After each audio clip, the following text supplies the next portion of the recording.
Welcome to Transforming the Toddler Years, a Core 4 parenting podcast blending soul and science-based strategies to empower pandemic moms like you, raising kindergarten-ready kids. I'm Cara Tyrrell, your host, a lifetime lover of littles, girl mom, early childhood educator, and conscious parenting coach who truly believes that how we connect and collaborate with our kids in the first 5 years is how we raise world-ready kids who will change this world.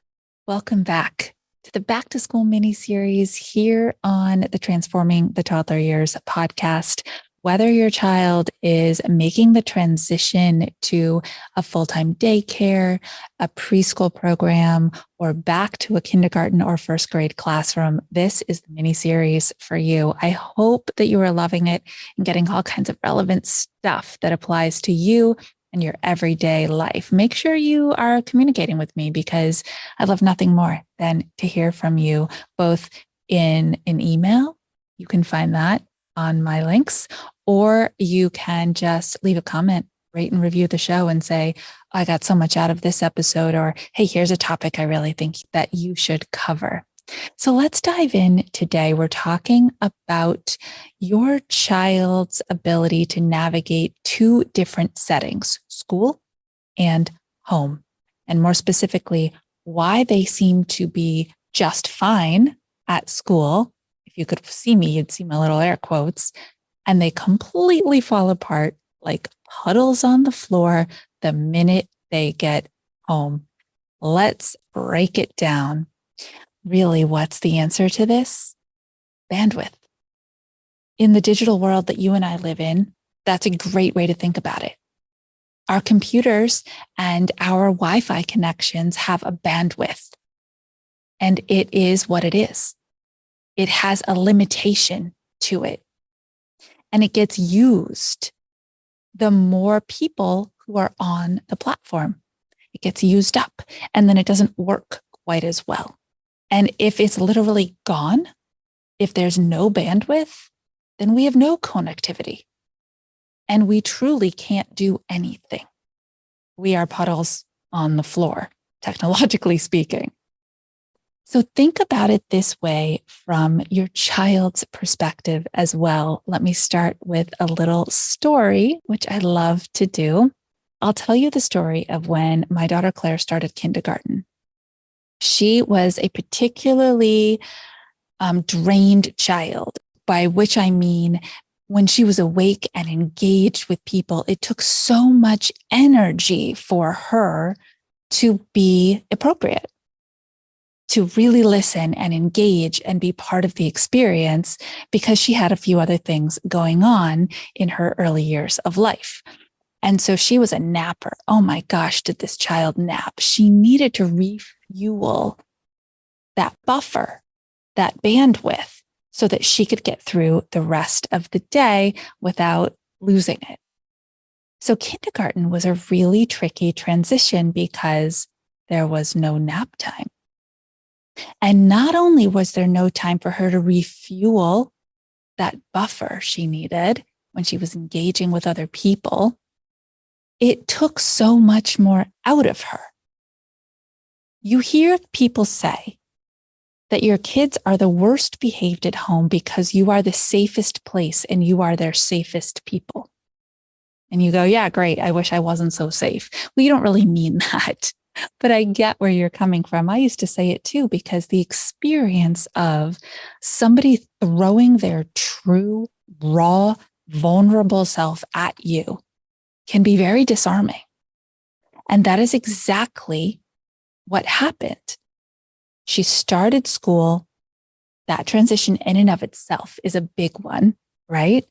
And she went to a new building with new and different people, which immediately raised red flags for her.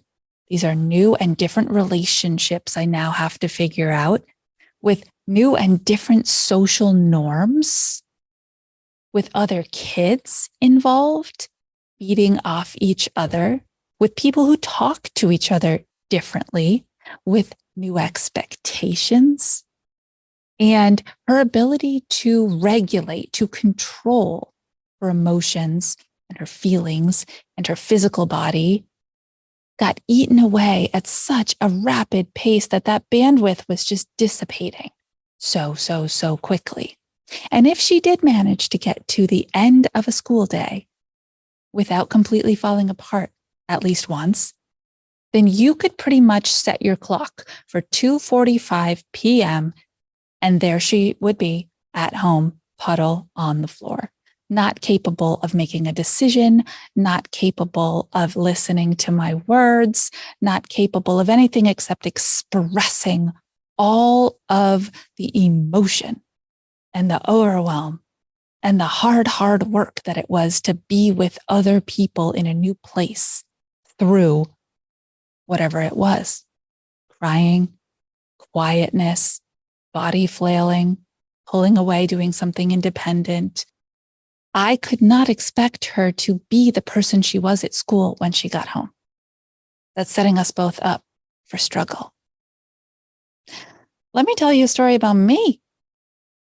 I was teaching preschool while I had preschoolers at home.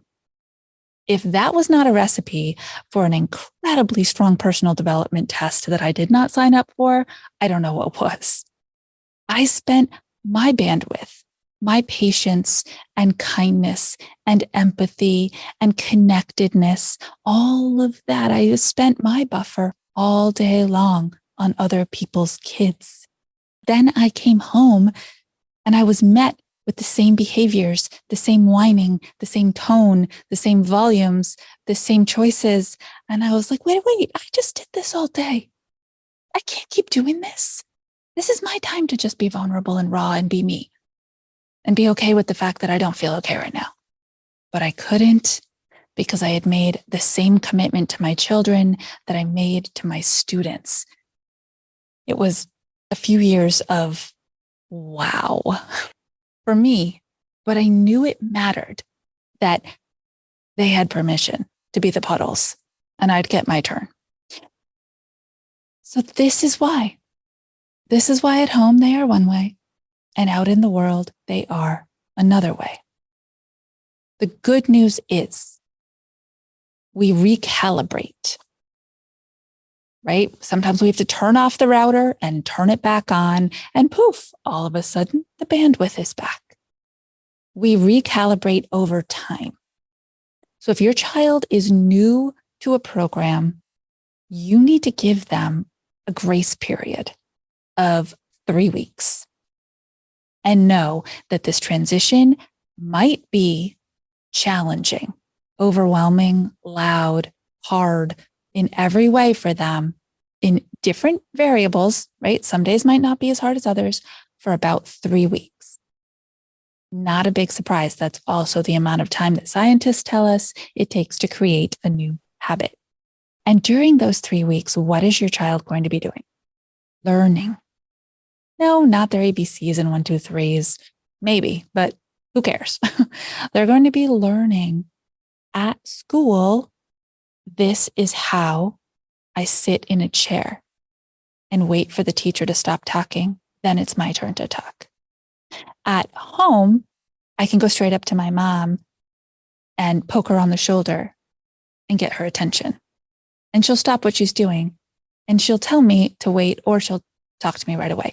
They're starting to delineate the setting, the expectations, and the behaviors that match each place, home and school. They're starting to learn the quality of the new relationships that they're building with teachers and other students. There's a learning time that has to happen for them to say, okay, at home, my world looks like this, sounds like this. The expectations are, my rights are, I get to use my voice for. And at school, it's a little bit different. So let me just figure this out. But it's hard, emotional, and physical work.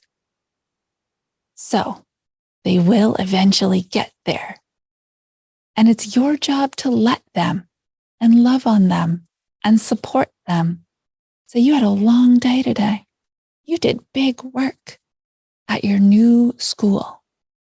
with your new daycare provider. You made some new friends. You did a lot of new things today.